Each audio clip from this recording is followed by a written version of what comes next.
Well, that was kind of a sudden stop there, wasn't it? That really didn't work like I meant it to. Oh well, this is your StarCraft 2 Newscast Weekly Edit number 8. This is the second video episode. I am the Amazombie. This is my show. Take it or leave it. This is a weekly editorial show where I just kind of talk StarCraft news, and I talk about what I want to talk about. Why? Because I live on the internet and have a webcam. This is actually my second attempt at recording this. The first attempt did not actually go very well. After I talked and recorded the entire thing, I came to realize that there was some kind of error while recording my webcam, and the audio really wasn't that great anyway on top of it. So I could have lived with one or the other, and then I was like, screw it. I'll just re-record this deal. We'll be going over what I want to talk about again, so hopefully that works for you. Still got my big soda here, Dr. Pepper, the drink of esports. That's my theory.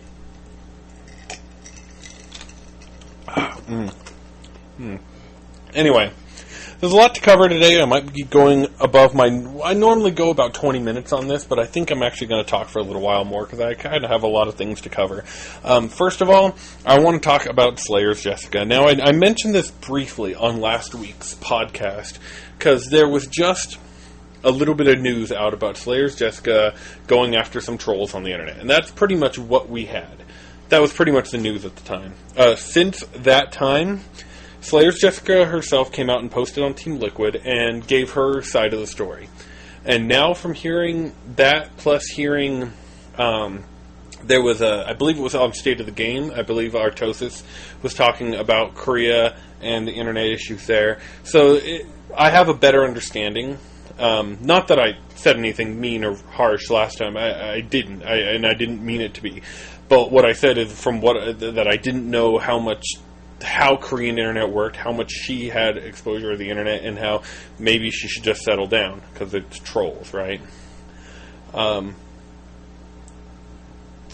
But if it's completely within her legal power and she's looking out for her girl, then I say more power to her. Go after the bastards. Why not?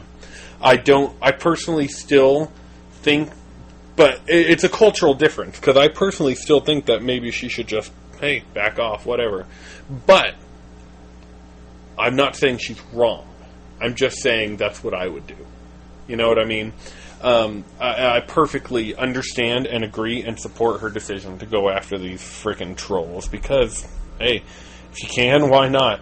There's a lot of people that would here in America if they could. Got no problem with that.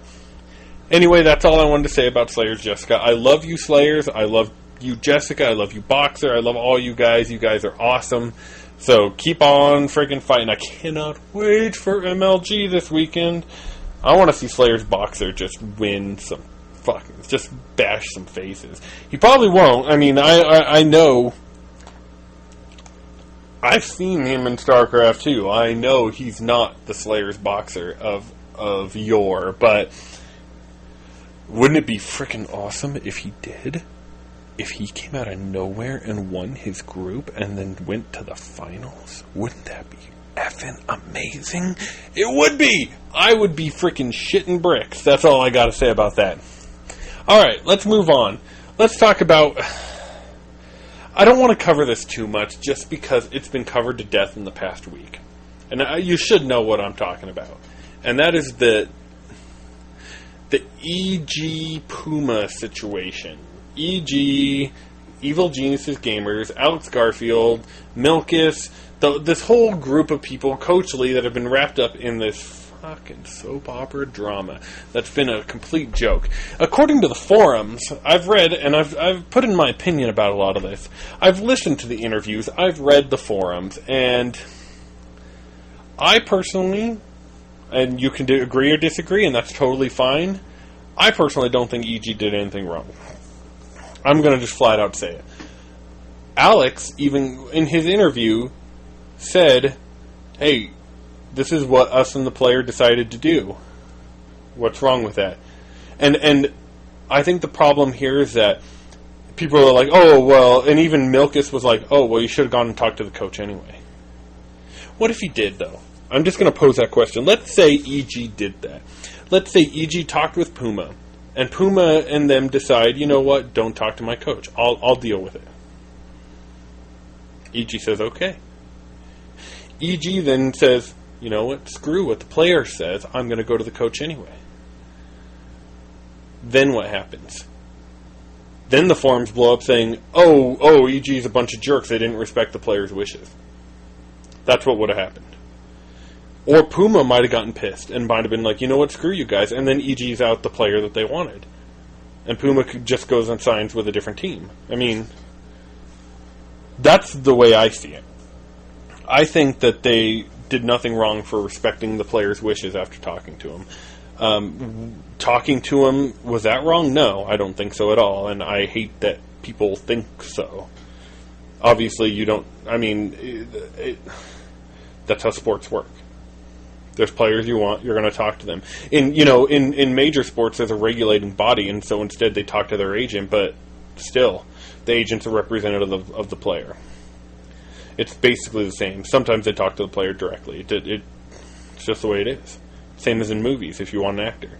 And if you snipe them and it's not even sniping, it's if you talk them, if you say, hey, you know what? Hey, we'll take care of you. We want you on our team. And they decide, you know what, that sounds good. Maybe I'll do that. Well, how is the team being wrong for that? I don't get it. I don't buy it at all. And they're like, oh, it's a cultural difference. Oh, yeah, they don't have contracts. He wasn't a free agent. It was just, that's the way Korea works. No, it's not. I mean, yeah, that's how a lot of them in Korea are working currently, but that's not how Korea works. By that rationale, you're trying to say that they don't have contracts in Korea, and they don't have a legal system to protect those contracts.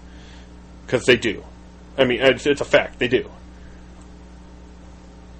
So, if the team was choosing not to, that's their choice. And it's not a very smart choice as a business. Which is what they are. I don't care what you want to say.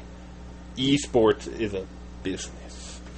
So, anyway, that's what my spiel on that. I'm kind of disappointed because everyone, it seems like on the forums, this is Alex Garfield to them. Right? He's actually this guy right here. But everyone thinks he's this guy. This guy? No, this guy.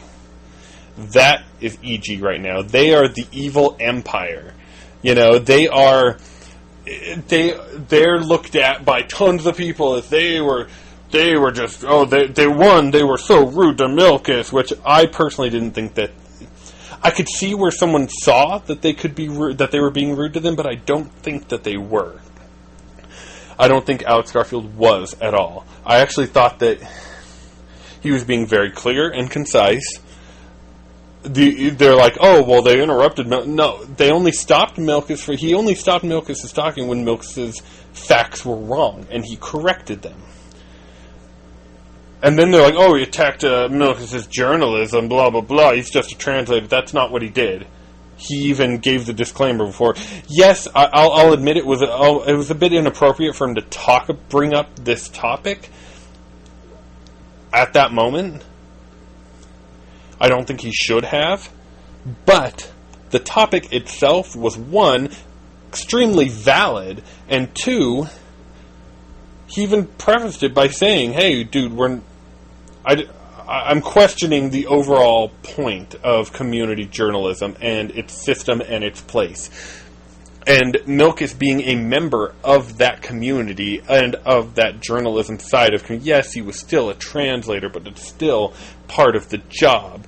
If you have ever read books from a foreign language, I'm a huge literature buff. There's a big difference in translations, and it can affect. Think of, you know what? How about something everybody knows? The Bible. The Bible, there's a million different translations, and you know what? Each church has the one that they like best. Why? Because it fits in with their views. Why? Because the translator had a certain point of view. No. Translator having a point of view? Yes. Yep. Translators have agendas. I mean, I didn't read the frickin' Play XP article. I trusted what Milka said. Maybe he interpreted it a little. I'm not saying he did. I'm not questioning his integrity. What I am questioning, though, is the fact that people don't think this is an actual thing. They don't. They think that translators are just translators. Yeah, but every translator is a person, and you're running a translation through a subjective person, therefore creating a subjective translation. It happens all the time in every medium that there is translation. Constantly.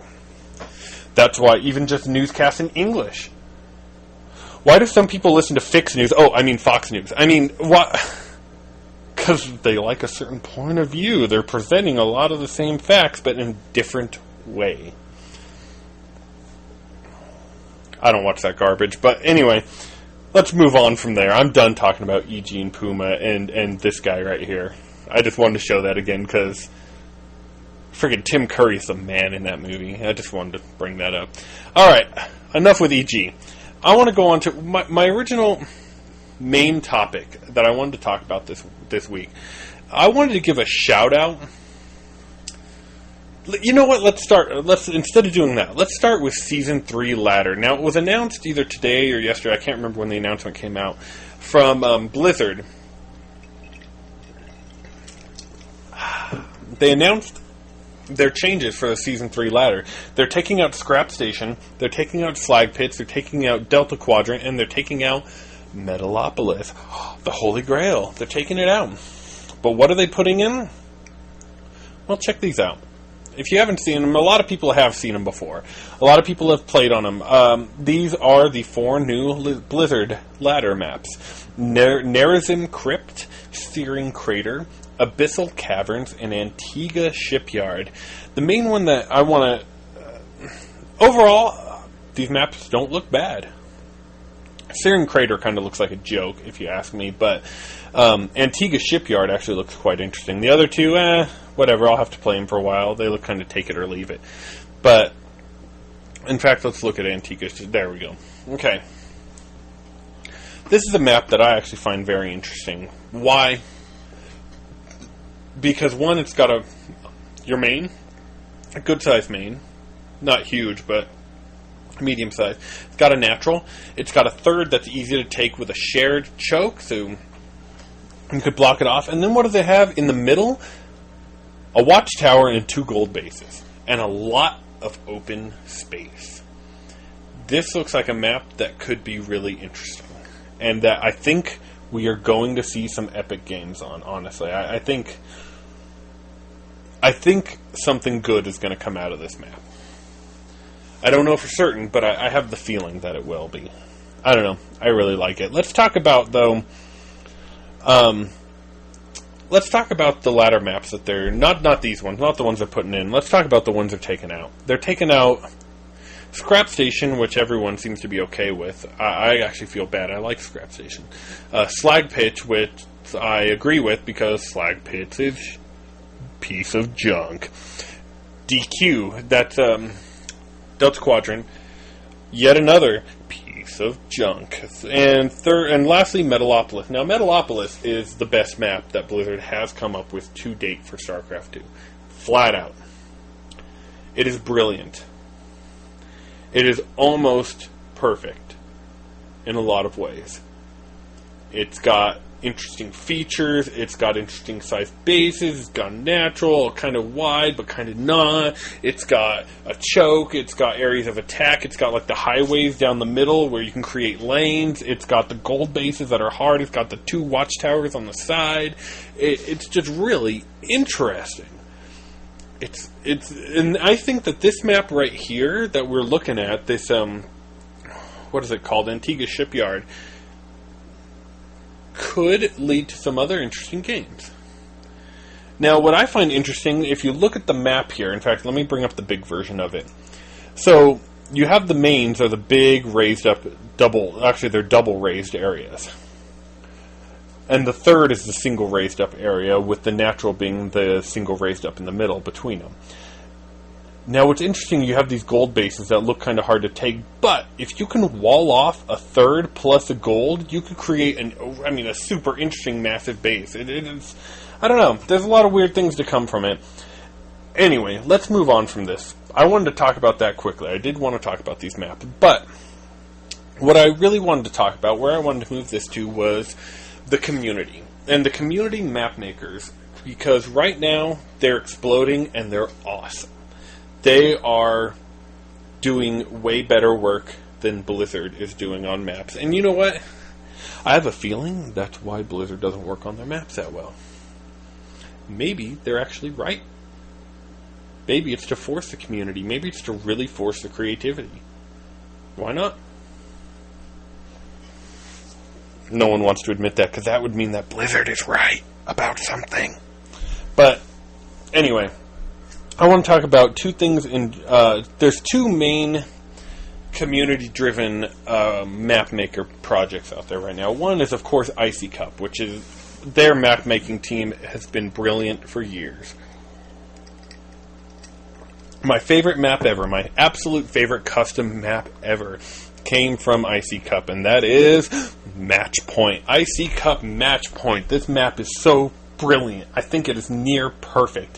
One, there's no gimmicks or trickery. None of the towers are gold, which I'm not saying those are bad. I actually think those are interesting. But this doesn't need any of that, is my point. You got a huge main. You got a natural. You've got a third, but with no gas. You have different areas of high ground. You have a fourth you could take, but you have to hold certain high ground, which leaves your your lower ground vulnerable. I mean, it's just absolutely interesting. It's also got the raised area in between the mains and naturals, which I'm a Zerg player.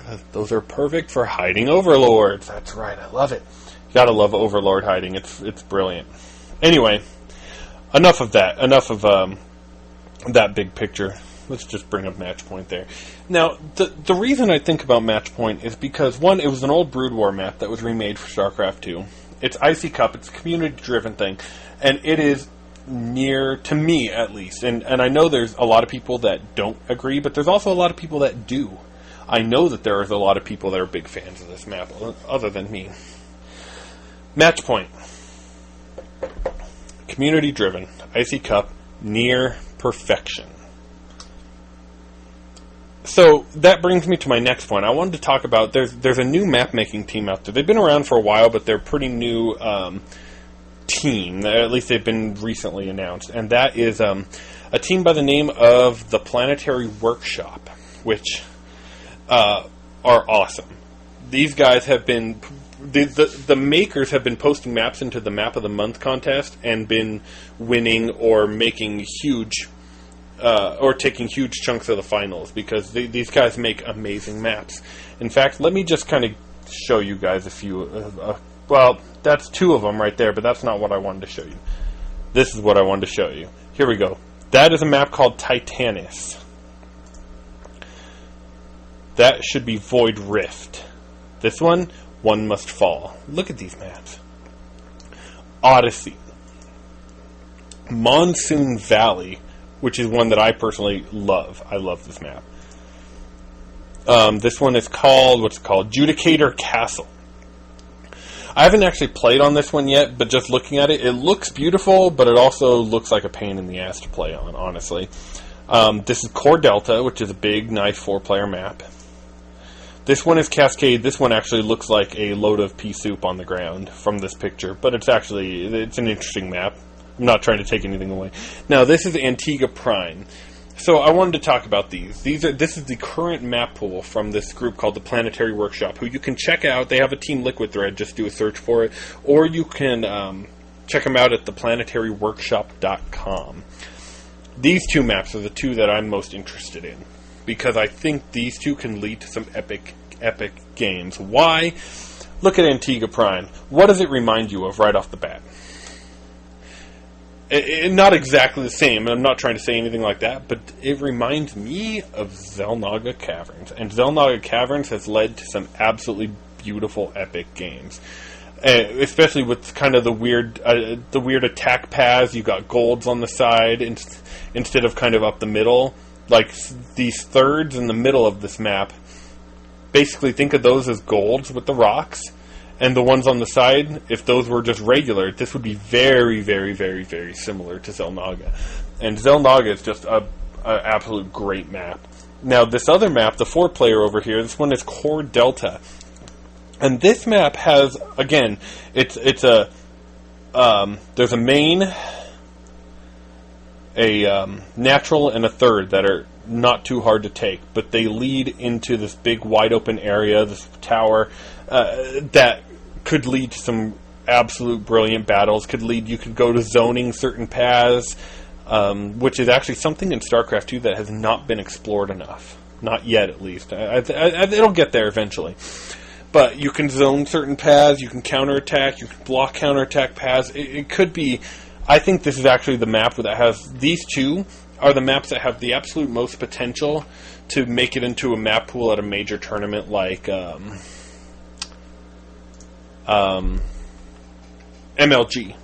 Or some other, large event, DreamHack or something like that. I mean, those maps are absolutely just really great. I love the fact that this is community driven. I love that there's a group of guys who just love making maps. And I believe they said on their website or on their thread that they minimum put like 40 hours apiece into each map. Bare minimum. And I think that's just awesome. I love to see that dedication, honestly. I love that that there's a group of guys that just care about making these maps. I mean, look at these. They're freaking beautiful. They're just almost aesthetically pleasing that I just hope they're fun to play on. Now, this map, let me show you this one here for me. This is Monsoon Valley. This one, I brought this up. I like this map a lot. One, it's a 2-player map, but it's got this, by the name, it's got this rift in the middle. And it reminds me of, for those who don't know, I grew up in Central Valley, California, and not far, I spent a lot of time up in the park in Yosemite, and it kind of makes me think of Yosemite Valley, right? It's just this green, lush area with this great valley in the middle, and that's just kind of what it reminds me of, and that's what I love about it. It's got, a main and natural, easy to take. It's got 3 different bases that could possibly be thirds. And it's got a couple small little gold areas. I mean, it's got some interesting features that I like. And it's got 2 large ramps, or 3 large ramps, 3 large ramps from the valley up to the middle ground. So, various attack paths. It's an interesting map. I like this. I don't know if it'll ever be picked up or anything, but I like it a lot. So I just wanted to give my shout out. Odyssey, this is another one that I think looks interesting. I haven't actually played on this one yet, but it definitely looks interesting. One Must Fall. These guys have even, I believe that they're the newest map of the month. 4 out of 5 of the finalists are Planetary Workshop maps. These guys are awesome. I just wanted to give a shout out to them because these guys have been nothing but cool. I've been talking with one of them, and these guys are so cool. They just love making maps, and that's what I love about them. Now, the only one, this map right here, Titanus. This is interesting. I haven't played on it yet. In fact, they said all of them are on the NA server, but I don't know if I could find this one. I remember there was one that I couldn't find. It wasn't labeled right or something. Or maybe my search was bad, I'm not sure. But this is an interesting map. And this kind of reminds me, one, it's a city tile set like Metalopolis. But it also kind of reminds me of Metalopolis in the way that there's... I don't know, it's hard to explain, but think of it like a reversed Metalopolis, if that makes sense. That's kind of how I think of this. And I think because instead of having the 2 main highways on the side, it's got 1 main highway up the middle, I don't know. Like I said, I'm not sure. I'm still going to have to look at it more. The only problem I have is just looking at it from here. From this picture, I'm not saying it actually does, but from this picture, it looks like the detail's a little lacking. It looks too perfect. You know what I mean? It's probably not. It's actually probably an absolutely beautiful map, but like I said, I haven't gotten a chance to play on it yet. I hope to soon. Anyway, if you're into map making, you need to check those guys out. Email them, talk to them. I'm sure that they can give you tips if you're a beginner. The Planetary Workshop at ThePlanetaryWorkShop.com. I don't think they have a Twitter or anything. I haven't been able to find that if they do. But The guys are cool. I wanted to bring up these because, one, I love that the community is into the game so much that they're willing to give so much hours and time just to try and make the game more interesting, to add flavor and add a life beyond what Blizzard wants to give you. I love the custom maps. I like the custom mods and everything. It's just so interesting. I love it. Okay. On to my last topic of the day. My last topic of the day. The GSL Finals. That's right. Between these two guys. Who are they? Oh, did you see that? Did you see who those were? It went by pretty fast. GSL Codex Finals coming up. So we had the semifinals yesterday, I believe it was, or 2 days ago, Sunday night, Monday morning. And your first nerd balling finalist was NesTea, 2-time GSL champion. This guy is freaking the smartest Zerg you're ever going to see. I watch this guy play, and I'm like, who the fuck? Who does this guy learn from? How does he know every single situation and how to fight his way out of it and how to skim with the perfect defense at the right point, just enough? I mean, the guy is so smart. And do you know who his protege is? Who his teammate, another very strong Zerg player, is?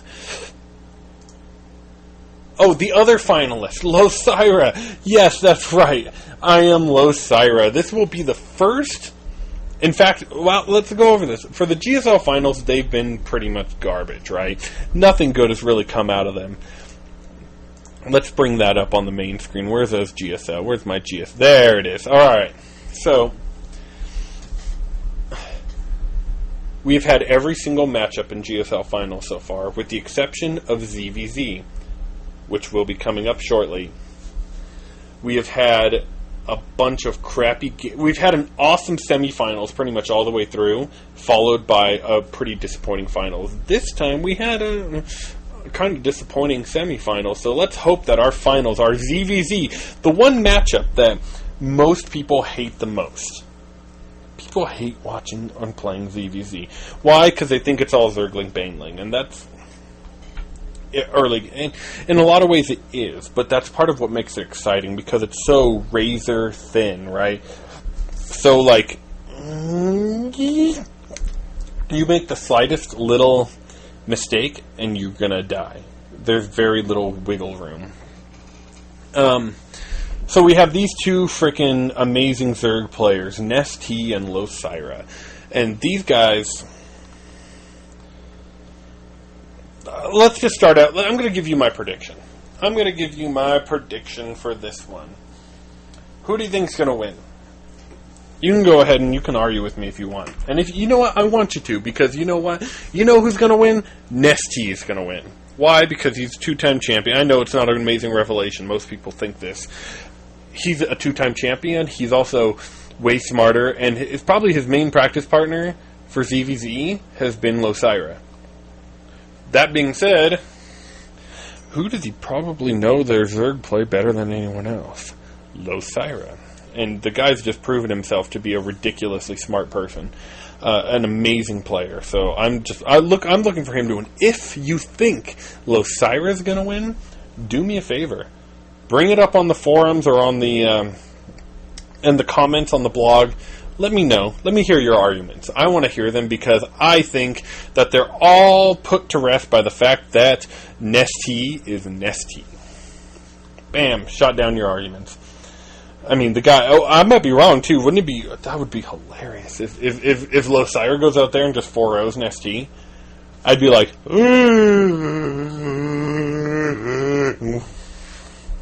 But whatever. It could happen. I'm not saying Losira is a bad player. I think he's a freaking phenomenal... Look at this guy. Look at this guy. In fact, let's get that guy out of here. Alright. Look at this guy. He's sitting there looking at the screen. He's laughing. He's all you Protoss Terran Zerg player. You guys are a joke. You guys are so stupid. I'm going to win this. I'm going to totally win this. And then you know what happens? This guy sits there and it's like, who? You? You're going to win this? I'm NesTea, dude.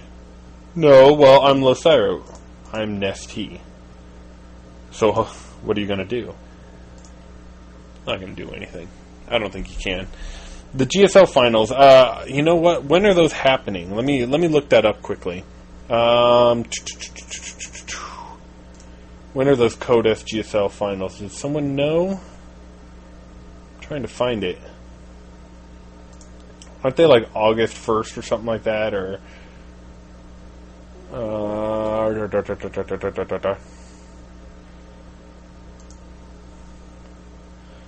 don't know. I'm not finding it right now. Oh well. I can't find it at the moment. But they're coming up, like, I think it's like next week or something like that. But look for that. I'm sure a lot of people will be disappointed because I hate CVC, but that's too bad. I just hope to see. I'm really excited to see GSL August and the GSTL with the foreigners coming in. Oh, you know what? On that note, I got to give one more shout out for the day. One more tiny bit of information, and this kind of pisses me off. We were talking earlier about this guy, you know, and the whole EG thing, and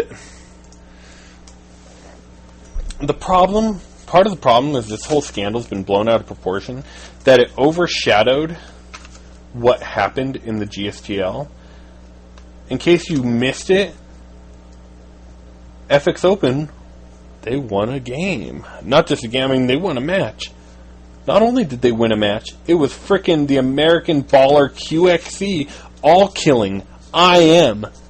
I frickin' am one of the strongest teams out there. He all killed them. What? QXC? What? You've probably heard of him. He's freaking awesome. He did this brilliant, absolutely wonderful thing, and for some reason people have overlooked it like it's almost nothing. Why?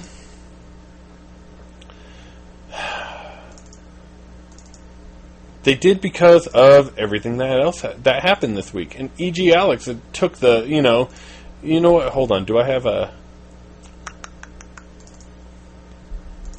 Here we go. Let's bring up the FXO, because these guys are ballers right now, okay? There we go. FXO. These guys went to Korea. They put everything on the line. They spent a ton of money. Their players have been getting training. Overall, I'll be the first to admit, there's a lot of their players I don't think are very good. Pro player level, sure. Korean GSL level, God, no. But QXC is one that I love. He hasn't done much since the beta and very early days, but that's partly because he hasn't been training. He's been in school. And he's got like 1 year, I think, of school left. So he's pretty excited. He came to Korea. He's been training for 2 months or however long they've been there. And he came out and he just all killed IM. And I think that the community as a whole has not given him enough love for what he did. If it was... You know what? If it was a member of Team Liquid... Like a couple days before, Huck won 2 matches in the GSTL for OGS, and the community gave him tons of love for Huck. I don't think they gave QXC very much love, and I think it's a little too bad. But you know what? If you ever see us QXC, you're the freaking man, and we love the effort you put in. And we loved watching you, especially, was it after Game 3 when you did the Hadouken there? It's awesome. It was awesome. Good ceremony. I dug it. Hopefully those were practiced. Anyway, that's been the weekly edit for this week. There's not much more to say other than if you haven't listened to the normal newscast, you can go ahead and do that. I do, if you are completely new. In fact, hold on. Let me just get some stuff set up here. If you're completely new to what I do is a 5-day-a-week podcast. Basically just covering the... oh, crap. Wow, that's loud. Jeez, just trying to get music for you to go out to, and god dang. Okay, so what I do... Sorry about that. Something got all wonky there. Okay. Anyway, for those who already know, you can go ahead and go. It's alright, I'm just going to cover what I do. I do a 5-day-a-week podcast just covering the news in StarCraft 2 esports, team news, player news, and the overall scores. Think of it kind of like a sports, like the top of the hour sports cast, just covering all the baseball scores of the day. That's pretty much what it is. Except for I only do it once a day, and I do it 5 days a week. And then on Tuesdays, I do this. This is my second time doing it as a show. Before it was just kind of a podcast. And I hope you guys like it. And if you don't, or if you have suggestions, please tell me. The people who have reached out to me, I've gone back. I've been trying to take their suggestions to heart as much as I can. I mean, if you're a troll, I'm just going to ignore you. But if you honestly like what I do, please let me know. Tell me. It gives me inspiration to keep doing this, because this is just my own fun thing. If you have some problems, or if you have a comment or suggestion, feel free. There's a Team Liquid thread. You can leave comments on the forum, on the blog, and you can email us directly at sc2newscast@gmail.com. Other than that, we got a Twitter, we got a Facebook. Everything is SC2 Newscast. So just kind of do a search for SC2 Newscast. The main blog, all this stuff can be found at sc2newscast.com. Like I said, you can email us, sc2newscast@gmail.com. That's about all we got for you today, so I'm going to be signing out. Thank you very much for listening. I hope that you dug it. Let me know your opinions. Do you agree, disagree? Let's start a discourse, man, because that's what I love about this game, is the community and the discourse brought on by it. Thank you again. See you next time.